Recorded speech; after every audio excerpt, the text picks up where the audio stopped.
I'm Larken Rose, and I've sort of become well known as an enemy of the state, you could say.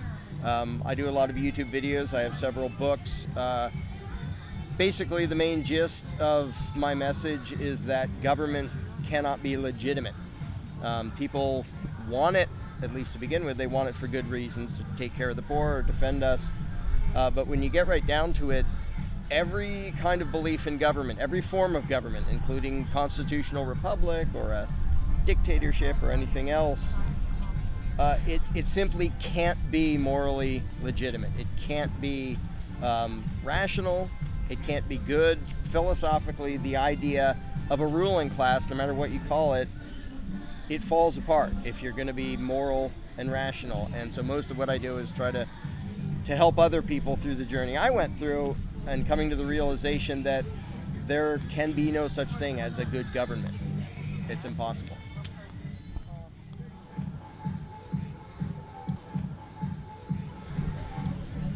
The reason I wrote the article, "When Should You Shoot a Cop?" and later it became a video. The guys at Cop Block made a video for I just read the article, was I wanted to nudge people, and the title was supposed to make people uncomfortable.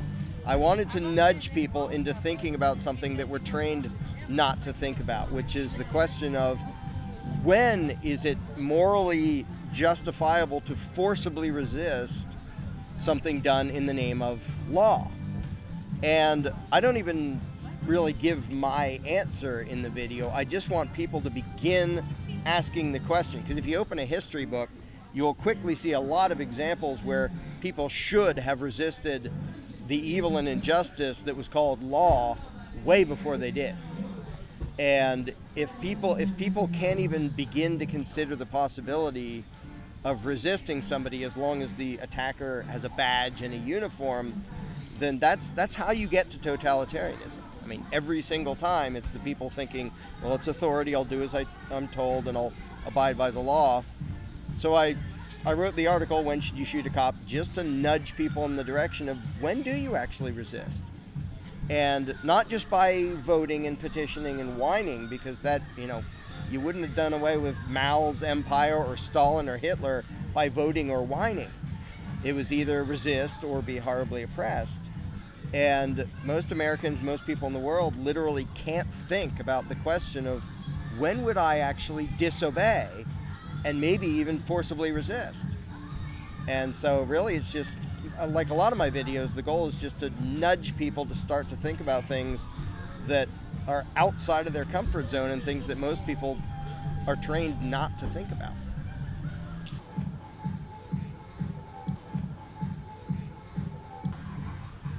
I think it's hugely important that, I deal a lot with the concept of authority and the belief in authority and how it affects different people, including the guys in the uniforms and the people they're beating up and the people who are watching.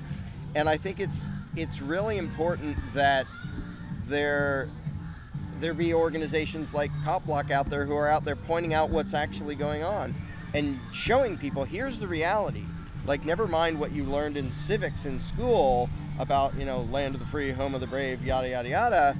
Right now in the United States, on a regular basis, people with badges and uniforms are assaulting, caging, and sometimes murdering unarmed, innocent people. And I say innocent, I mean that sometimes they didn't even break the law, but a lot of the times the law is against activities that don't hurt anyone. And as soon as you accept the premise that politicians can tell us to do whatever they want, they can tell us what to eat or drink or where to live or any of that, that becomes a police state. And we are quickly charging towards that. And I think it's really important to be able to point out, like Cop Block does, point out to people, look, this is the reality of what's going on out there. And if you think everything's just fine and it'll never happen to you, well, watch a few videos and you'll see some other people who probably thought it would never happen to them. And then it did.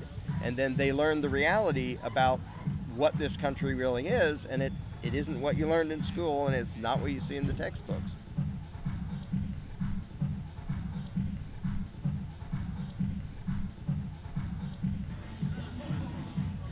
Well, I think there are several different aspects of sort of the battle to achieve freedom. One is for people to literally see what's going on. And a lot of people, until it happens to them, have no idea what the police in America are actually like. And they sort of think, well, you get your day in court and you get justice. And every once in a while there's some bad apple, and you know, you hear that all the time.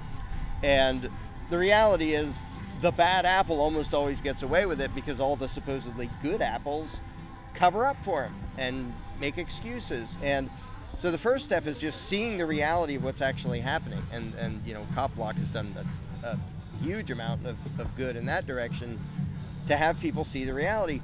The second, I think, is the philosophical thing, which is what I usually deal with, is having people understand. I mean, one of the main issues is the concept of self-ownership, that you belong to yourself. And it's a very simple concept, and most people say, yeah, of course I agree with that. But what that means is nobody has the right to aggress against you. And you know, if you're attacking somebody else, your victim has the right to defend himself, and other people have the right to stop you. But if you're not attacking anybody else, nobody has the right to attack you. And that includes if they have a badge and a uniform.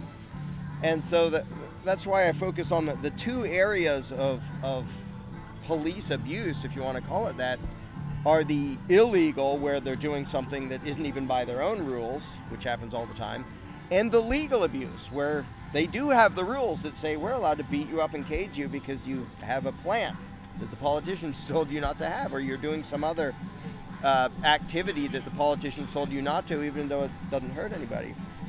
So there really has to be, they have to factually know what's going on out there in the supposed land of the free, and they have to understand philosophically what freedom really is. Because as much as Americans talk about freedom, hardly any of them actually know what freedom really is, and hardly any of them support it.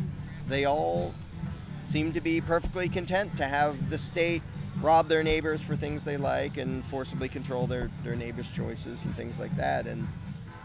And so it really has to be a change in mindset. You know, people have to see what's going on, but also they have to realize we do not have a moral obligation to put up with this. And what is happening is immoral, whether you call it law or not, whether you have a badge or not.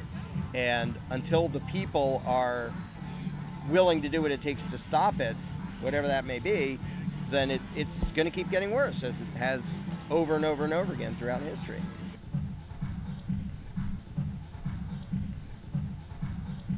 My main website is just larkenrose.com, which is LARKENROSE.com.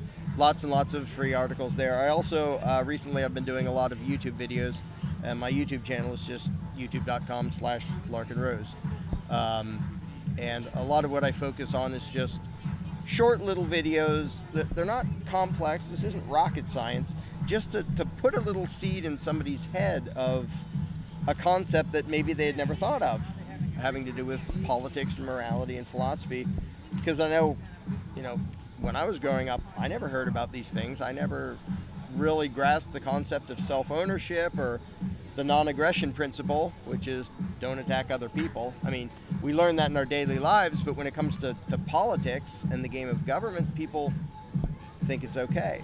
So I do what I can in articles on my website and YouTube and all over the place to try to start people in the direction of thinking about that. And when they do, they usually end up sooner or later where I am, realizing government is not your friend.